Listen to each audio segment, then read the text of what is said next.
You wake up because someone below you is beating a rug. Tehran, April 1977. Your window is already open. The air comes in warm and dusty and faintly sweet, sugar beets roasting on a cart at the corner. Past the rooftops, the Alborz mountains still hold their snow. The snow is pink. The sun is only just up. You are 22 years old. Your mother has left bread on the table, sangak, still warm, still gritty with the pebbles it was baked on. You flick one out with your thumb. White cheese, sour cherry jam, tea so hot it hurts through the glass. Downstairs, the street.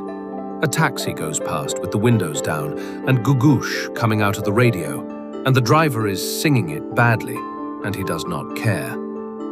You take the bus north. The woman on your left wears a headscarf. The woman on your right has bare arms. Neither is looking at the other. This is simply what a bus looks like. You are studying chemistry. There are girls in every row of the lecture hall. Your professor is a woman. None of this feels remarkable to you. At dinner, your father says a name. Then he says it again, quieter. You do not ask. January. A newspaper insults a cleric living in exile.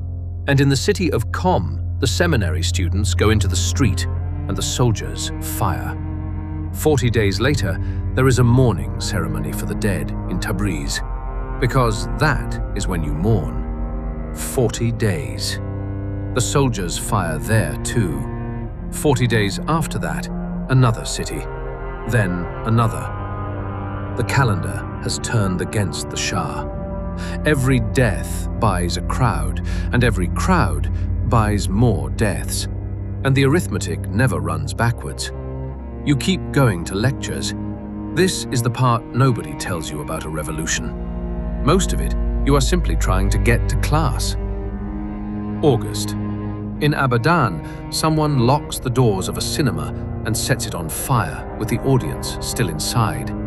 Hundreds of people. Everyone blames someone else. Nobody can prove anything. September the 8th. Martial law is declared overnight, and the city does not hear. A crowd gathers in Jaleh Square in the morning. The soldiers are already there.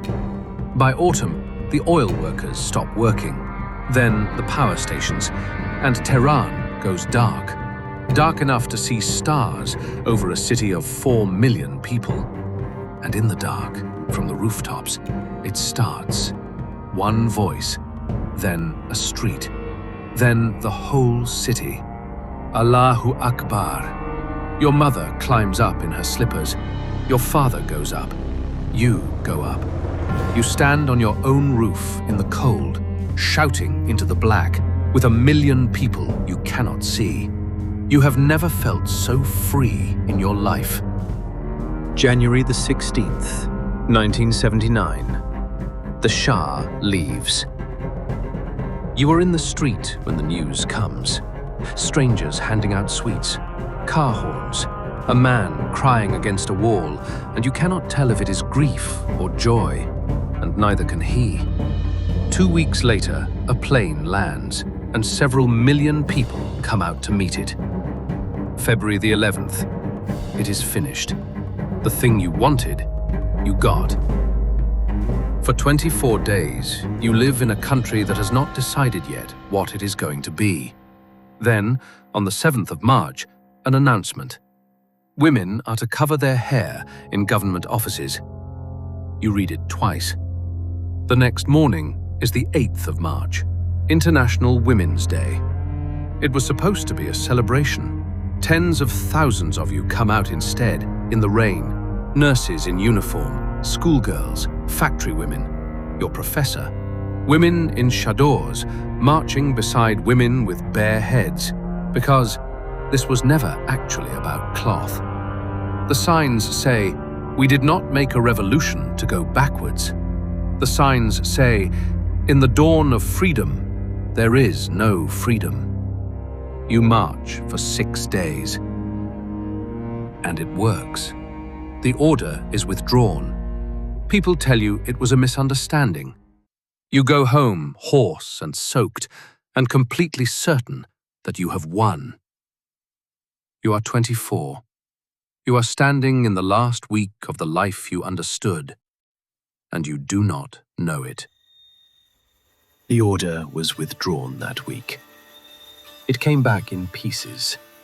In July of 1980, unveiled women were turned away from government offices. The year after, the rule reached the street.